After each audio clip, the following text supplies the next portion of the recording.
ਤੁਹਾਡੀ ਭਾਈ ਆਬਦ ਦੀ ਤਕਰੀਰ ਤਸੱਲੀ ਨਾਲ ਸੁਣਨੀ ਹੈ ਤੇ ਜਿਸ ਵੇਲੇ ਮੈਂ ਉਹਨਾਂ ਨੂੰ ਬੁਲਾਵਾਂ ਤੇ ਇੱਕ ਵਾਰੀ ਜਿਹੜੀ ਮੁਹੱਬਤ ਕੀਤੀ ਜੇ ਇੱਕ ਵੀ ਬੰਦਾ ਆਪਣੀ ਕੁਰਸੀ ਤੇ ਨਾ ਰਵੇ ਸਾਰੇ ਖੜੇ ਹੋ ਕੇ मेरे बड़े भाई तुहाडे कायद मेरे कायद एक मुसलमान मोमन मुजाहिद आदमी ने ते उन्हां दी इज्जत ऑनर च खड़े होना है जिस तरह मैनूं प्यार दिता जे एक सबूत खड़े हो के उन्हां दा इस्तकबाल करके देना जे ते मैं दावत देना जनाब MNA चौधरी आबद रजा कोटला सलाम काफला चौधरी आबद रजा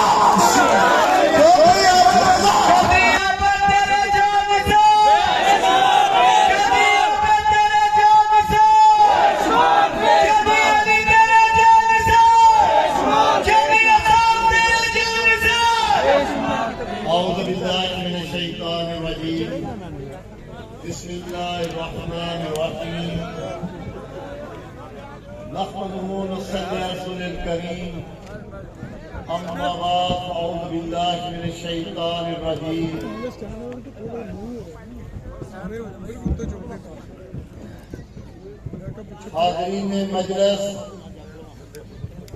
स्टेज पर बैठे हुए मुस्लिम लीग नून के तमाम जुम्मेदार और पंडाल में बैठे हुए मेरे भाई बुजुर्ग नौजवान साथी बच्चे मैं सबकी खिदमत में सलामत करता हूँ और मैं अपने भाई चौधरी अली बड़ैच साहब चौधरी उस्ताद बड़ैच साहब और उनके तमाम साथी तमाम उनके अजीजों कारब जिन्होंने बहुत शॉर्ट टाइम में इस खूबसूरत मजलिस का इनेकाद किया मैं उनका दिल की अथाह गहराइयों से शुक्रिया अदा करता हूं। तमाम मेरे साथियों ने तफसील से बातें की मैं इंशाअल्लाह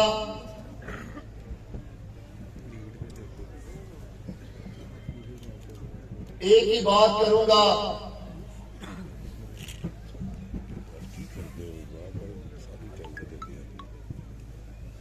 कि मैंने अपने बावजदा से अपने वालिद मोहतरम अपने घराने से जिंदगी में दो ही चीजें सीखी हैं खिदमत करना और वफा करना। अल्लाह ताला के फजल करम से आज भी मेरा प्लान यही है कि अपने साथियों के साथ अपने दोस्तों के साथ मुश्किल वक्त में खड़ा हुआ।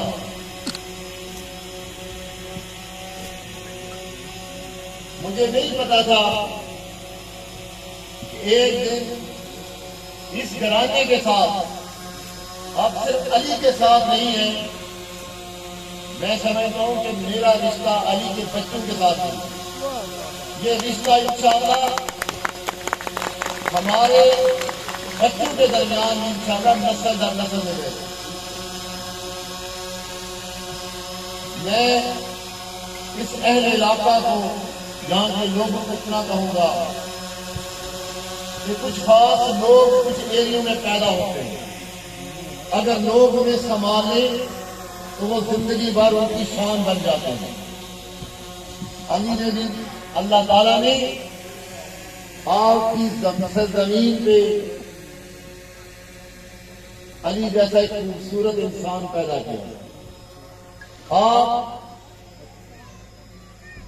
जितनी इसकी कदर करेंगे अल्लाह उतना ही बड़ा अली से कल काम लेगा। मेरे भाइयों बुजुर्गों याद रखो कि मेरे उस्ताद क्या कहते थे कि जब सलाउद्दीन यूबी पैदा हुआ तो उसके माथे पे नहीं लिखा था कि ये वक्त का जर्नैल बनेगा। जब मोहम्मद बिन कासिम पैदा हुआ तो उसके माथे पे नहीं लिखा था। जब तारक बिन ज़ियाद पैदा हुआ तो उसके माथे पे नहीं लिखा गया था कि ये उंदरस फतह करेगा। सलाउद्दीन यूबी के माथे पे नहीं लिखा था कि ये बैतुल मुक़द्दस फतह करेगा। उनके इरादों ने उन्हें जर्नैल बनाया और उनके कबाइल ने उनका साथ दिया, तो वक्त में उनको तारीख में आज हमारे लिए, आज इस्लाम के लिए भी वो हमारे लिए शान है, वो हमारी पहचान है, हमारे वो रहबर हैं। मेरे भाइयों, आज के दौर में भी जहां जहां लोग ताकत के सामने खड़े हुए, फरौनियत के सामने खड़े हुए और हक पर डटे, याद रखें वहां अल्लाह ताला की मदद का नुसरत आता है। आज की तारीख उन्हीं लोगों को याद रखती है जो हक पर डटते हैं और जुल्मत के सामने सीसा पिलाई दीवार बन जाते हैं। याद रखें, तारीख उन्हें कभी फरामोश नहीं करती, तारीख हमेशा उन्हें याद रखती है। मेरे भाइयों बुजुर्गों,